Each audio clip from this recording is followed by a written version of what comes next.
Assalamualaikum warahmatullahi wabarakatuh. Perkenalkan, kami dari kelompok 7 dari mata kuliah Manajemen Resiko dari Universitas Pelita Bangsa.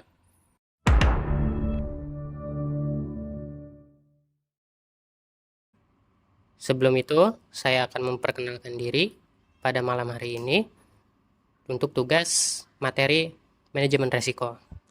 Pertama, perkenalkan, nama saya Akbar Rafli Ramadan, saya asal Depok, dan akan dilanjutkan lagi.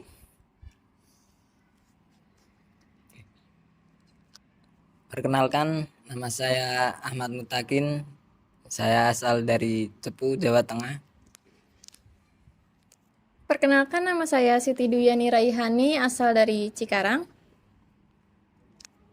Perkenalkan, nama saya Kristina Indah Borutomanggor, saya asal dari Padang, Sumatera Barat. Perkenalkan, nama saya Lia Amelia dari Bekasi. Perkenalkan, nama saya Flanela Azahra Putri, saya dari Majalengka. Tentang krisis analisis atau bisnis internasional yang terjadi pada salah satu perusahaan terbesar atau kita ketahui itu adalah perusahaan Starbucks. Kita ketahui adalah perusahaan Starbucks adalah kafetaria yang lebih memprioritaskan kopi. Tetapi selain kopi itu juga banyak. Dia bisa mengenalkan tentang minuman dingin sampai menu-menu sarapan pagi dan lain-lain. Kita ketahui perusahaan Starbucks itu sudah menduniai dan kalau kita lihat perusahaan tersebut sudah terbilang sukses dan banyak di mancanegara. Oleh karena itu, materi yang kita pelajari dalam perusahaan Starbucks ini adalah apa saja sih manajemen risiko yang ada terjadi di perusahaan Starbucks itu. Nah, selanjutnya akan dijelaskan oleh teman saya Siti Dwi. Dikap nggak? Semuanya. Jadi sebelumnya bisnis internasional itu merupakan suatu bisnis yang kegiatan transaksinya melintas di berbagai negara. Nah, untuk resiko bisnis sendiri, situasi ketidakpastian perusahaan dalam memenuhi keuntungan atau memperoleh solusi dalam menghadapi kerugian di masa mendatang. Nah, resiko dalam suatu bisnis itu akan selalu ada, tapi resiko tersebut dapat diminimalisir dengan berbagai cara, sehingga suatu usaha itu dapat bertahan dan bersaing dalam perdagangan. Starbucks itu kan perusahaan internasional yang di seluruh dunia dia itu ada. Nah, perusahaan internasional harus melakukan penelitian untuk mengantisipasi potensi resiko, memahami implikasinya, dan mengambil tindakan positif untuk mengurangi dampak negatifnya. Perusahaan yang menjalankan bisnis internasional akan menghadapi banyak komplikasi ketika melakukan pengembangan pola pikir internasional. Perusahaan harus mengubah cara berpikir mereka dari pasar domestik yang sederhana menjadi pasar dunia yang rumit atau kompleks. Jadi, pada kesempatan ini bisa kita lihat bahwa penulis menggunakan Starbucks sebagai objek penelitian dalam melakukan analisis terhadap risiko-risiko yang dihadapi oleh Starbucks dalam mengembangkan bisnisnya menjadi bisnis internasional. Starbucks Corporation adalah rantai kedai kopi dan cadangan pemagangan multinasional Amerika yang berkantor pusat di Seattle, Washington. Starbucks telah berkembang ke banyak pasar yang berbeda di masa lalu dan telah berhasil melakukannya. Keharusan strategis yang mendorong Starbucks memungkinkannya untuk sukses sebagai bisnis internasional. Oke, sebelumnya tadi kita sudah mengetahui tentang pendahuluan perihal manajemen risiko dalam perusahaan Starbucks. Setelah ini, apa saja sih metode yang diajarkan atau metode studi kasus manajemen risiko ini yang akan kita pelajari atau yang kita akan jelaskan setelah ini? Setelah ini akan dilanjutkan dengan Saudari Amel. Metode penelitian. Yang pertama, objek penelitian. Objek penelitian yang digunakan penulis dalam penelitian tersebut yaitu Starbucks. Starbucks adalah salah satu perusahaan retail yang beroperasi di bidang kopi yang berasal dari Amerika Serikat, yang didirikan pada tahun 1971. Starbucks merupakan salah satu kedai kopi terbesar di dunia dengan memiliki 44 cabang dari berbagai negara. Yang kedua itu jenis penelitian. Dalam penelitian yang dilakukan pada perusahaan Starbucks, penulis menggunakan penelitian yang bersifat kuantitatif dan deskriptif. Data yang digunakan dalam penelitian ini berbentuk informasi yang bersifat deskriptif, dan data yang diperoleh akan dikaitkan dengan teori serta analisis dari perusahaan. Yang ketiga yaitu teknik pengumpulan dan analisis data. Data yang digunakan penulis dalam penelitian tersebut adalah informasi yang bersifat deskriptif. Dengan penelitian yang bersifat deskriptif ini, penulis akan berusaha memanggil dan mencari informasi yang sesuai dengan situasi, kondisi, dan objek saat melakukan proses penelitian. Teknik pengumpulan data yang digunakan oleh penulis adalah kumpulan informasi yang tersedia dari situs internet, seperti jurnal, buku ilmiah, dan lain sebagainya, yang berhubungan dengan topik yang diteliti. Teknik analisis yang dipergunakan dalam penelitian tersebut adalah teknik kualitatif. Untuk mengetahui risiko-risiko yang akan muncul pada bisnis internasional, diperlukan dukungan dari variabel-variabel seperti country risk, cross-cultural risk, financial risk, dan commercial risk. Di penelitian manajemen risiko tersebut, yang pertama, sistem politik yang berbahaya atau tidak stabil. Risiko sistem politik di Amerika Serikat yang tidak stabil dan berbahaya menyebabkan Starbucks sulit melakukan inovasi dan kreativitas desain kemasannya karena mendapatkan sebagian pandangan buruk dari masyarakat. Yang kedua, hukum dan peraturan yang tidak menguntungkan bagi perusahaan asing. Kebijakan lockdown Cina menyebabkan Starbucks mengalami penurunan penjualan sebanyak 44%. Yang ketiga, sistem hukum yang tidak memadai dan kurang berkembang. Risiko sistem hukum yang tidak memadai dapat menjadi masalah. Contohnya, terdapat kasus pendomplengan Starbucks di Indonesia, di mana adanya merek serupa Starbucks yang terdaftar di Indonesia untuk kategori barang terbakau dan diperjualbelikan.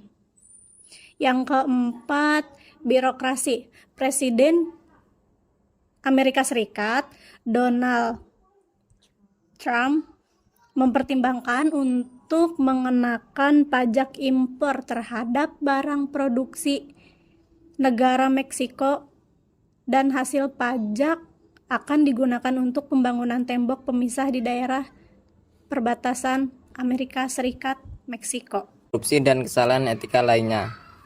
Starbucks pernah terlibat dalam kasus penyelewengan pajak dengan dugaan perjanjian pajak ilegal di Belanda. Mereka juga terlibat dalam praktik manipulasi transfer pricing di Inggris. Yang nomor 6, ada intervensi pemerintah, proteksionisme, dan hambatan perdagangan. Selain itu, Starbucks menghadapi konsekuensi dari intervensi pemerintah Amerika Serikat dalam bentuk sanksi ekonomi terhadap Rusia, yang menyebabkan penutupan toko-toko Starbucks di Rusia dan penghentian aktivitas bisnis di negara tersebut. Yang nomor 7, ada kegagalan perekonomian nasional. Inggris mengalami inflasi tinggi dengan angka mencapai 9,1% pada tahun 2022, yang merupakan angka tertinggi dalam 40 tahun terakhir. Kondisi perekonomian yang buruk ini berdampak kepada Starbucks di Inggris. Perusahaan menghadapi resiko kenaikan biaya bahan baku, kekurangan pemudik truk barang, penundaan pengiriman, dan penurunan keuntungan. Meskipun demikian, Starbucks tetap melakukan ekspansi bisnis dengan membuka 100 gerai baru di Inggris pada tahun 2022. Hal ini dikarenakan adanya peningkatan penjualan yang signifikan selama pandemi. Oke, setelah kita mengetahui latar belakang dari perusahaan Starbucks, lalu ke metode penelitian sampai hasil, di sini juga ada resiko lintas budaya. Yang pertama itu ada perbedaan budayanya. Produk utama pada bisnis Starbucks ini adalah kopi, tetapi target pasar di Asia lebih cenderung meminum teh di keseharian mereka. Starbucks perlu memperkenalkan budaya minum kopi kepada target pasar dengan baik agar mereka dapat terbiasa dan akhirnya memilih untuk meminum kopi dalam keseharian mereka. Lalu Starbucks ini sangat berhati-hati dalam mengambil langkah menghadapi resiko perbedaan budaya ini. Dan resiko ini dapat dihadapi dalam berbagai situasi loh. Perusahaan melakukan lokalisasi dengan budaya sekitar untuk menghadapi resiko tersebut. Contohnya, Starbucks negara Jepang membuat desain toko yang terlihat seperti rumah teh tradisional Jepang dan memiliki unsur keagamaan Shinto yang akhirnya dapat menarik target pasar di Jepang. Di Cina, Starbucks membuat toko yang memberikan akomodasi untuk grup besar, di mana di Cina cenderung berkumpul dalam grup yang besar dan mengurangi rasa manis pada produk agar sesuai dengan cita rasa masyarakat di sana. Bahkan pada awalnya Starbucks memasuki pasar Cina dengan menyajikan minum teh atau menu teh agar membiasakan pasar di Cina dengan brand Starbucks.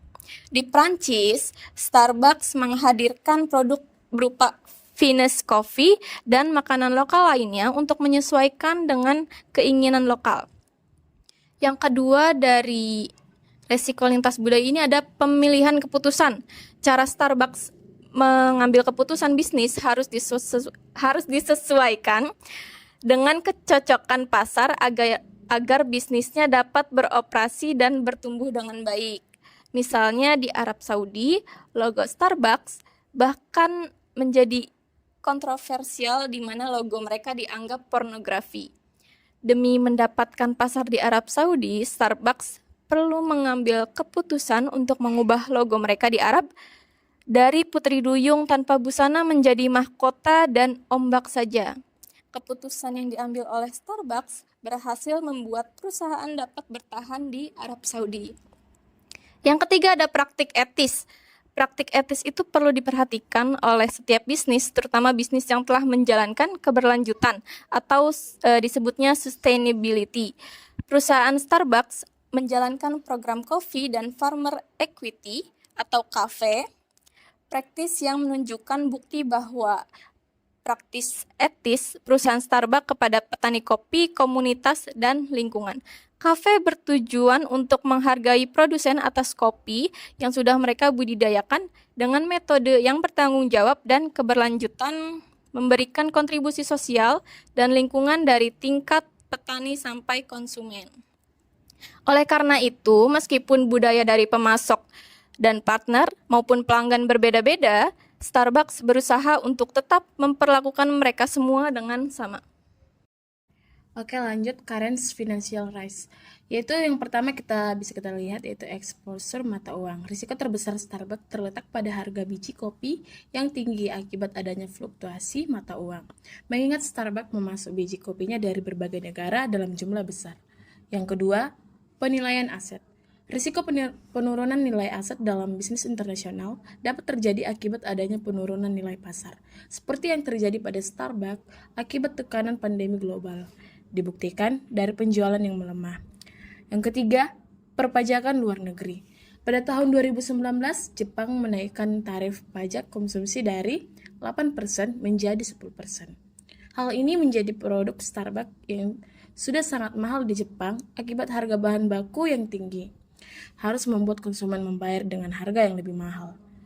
Yang keempat, harga inflasi, yaitu risiko inflasi yang tinggi seperti terjadi pada tahun 2020 akibat pandemi COVID-19 hingga saat ini munculnya Omicron, mendorong Starbucks menaikkan harga menu untuk mengimbangi melonjaknya biaya tenaga kerja dan barang. Yang pertama yaitu masalah operasional. Starbucks kini sudah memiliki puluhan ribu gerai di berbagai belahan dunia, seperti di negara Amerika Serikat, Jepang, Kanada, Cina, Taiwan, dan Indonesia. Hal ini meningkatkan resiko komersial berupa masalah operasional yang terkait dengan hubungan tenaga kerja dan biaya operasional yang tinggi di mana yang dapat disebabkan oleh faktor eksternal seperti rasisme di beberapa negara, mengingatkan penggunaan narkoba di Amerika Serikat, sehingga butuh biaya lebih dapat menemukan SDM yang bisa dipercaya dan meningkatkan pengawasan yang ketat. Yang kedua yaitu intensitas kompetitif. Starbucks di India mengalami persaingan yang sangat ketat dengan perusahaan lokal, dan perbedaan budaya yang menyebabkan Starbucks India tidak dapat mencapai keuntungan setinggi gerai di wilayah lain.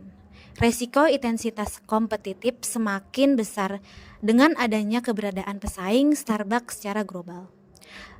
Secara Costa Cafe, MC Cafe, dan Dunkin' Donuts, Costa Cafe menawarkan varian produk kopi beragam dengan harga kompetitif. MC Cafe yang merupakan bagian McDonald memiliki pangsa pasar yang luas dan menawarkan produk yang sesuai dengan keinginan pasar, serta Dunkin' Donuts yang terkenal dengan produk donat dan kopi yang berharga terjangkau namun kualitasnya premium. Yang ketiga yaitu strategi yang kurang tepat. Starbucks kurang berhasil dalam menebus pasar di Australia, padahal masyarakatnya cenderung memiliki budaya minum kopi dalam keseharian mereka. Dan hal ini sudah sangat berlangsung lama. Pada saat Starbucks masuk ke pasar, membuka hampir 100 gerai dalam jangka waktu di bawah 10 tahun. Yang keempat yaitu weak partner.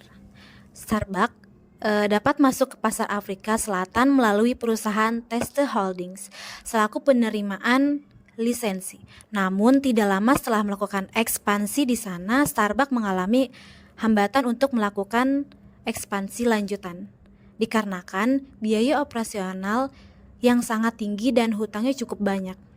Oke, kesimpulannya, berdasarkan hasil analisa dan pembahasan sebelumnya, dapat disimpulkan bahwa Starbucks menghadapi 4 risiko yang dapat terjadi pada bisnis internasional, yaitu yang pertama, country risk, yang kedua, cross cultural risk, yang ketiga, financial risk, dan yang keempat, commercial risk.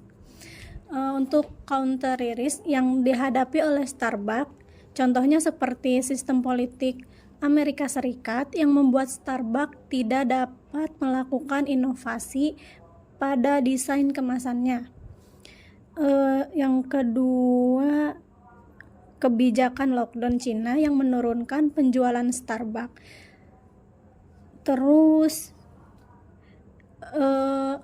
cross kultural, contohnya risk yang dihadapi Starbucks contohnya seperti perbedaan budaya perusahaan dengan budaya minuman teh penduduk Asia, pemilihan keputusan mengubah logo Starbucks di Arab Saudi yang dianggap kontroversial, dan praktik etis yang diperlukan dilaksanakan oleh Starbucks.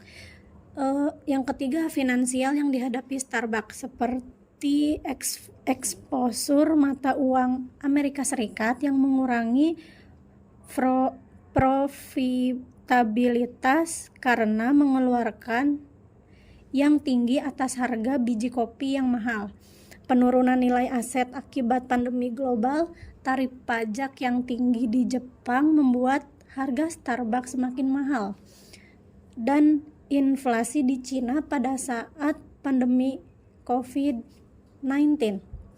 Komersial risk yang dihadapi Starbucks, contohnya seperti terjadinya masalah operasional pada beberapa gerai Starbucks, persaingan yang ketat, dan kompetitor dengan produk serupa. Strategi Starbucks yang diterapkan di Amerika Serikat tidak berlaku di Australia, dan partner Starbucks di Afrika Selatan yang tidak dapat mendukung ekspansi Starbucks. Ya, mungkin ini hasil dari penelitian kami dan penjelasan kami dari kelompok 7. Mohon maaf apabila ada kesalahan kata atau perbuatan. Ya, kami dari kelompok 7 mengucapkan wassalamualaikum warahmatullahi wabarakatuh.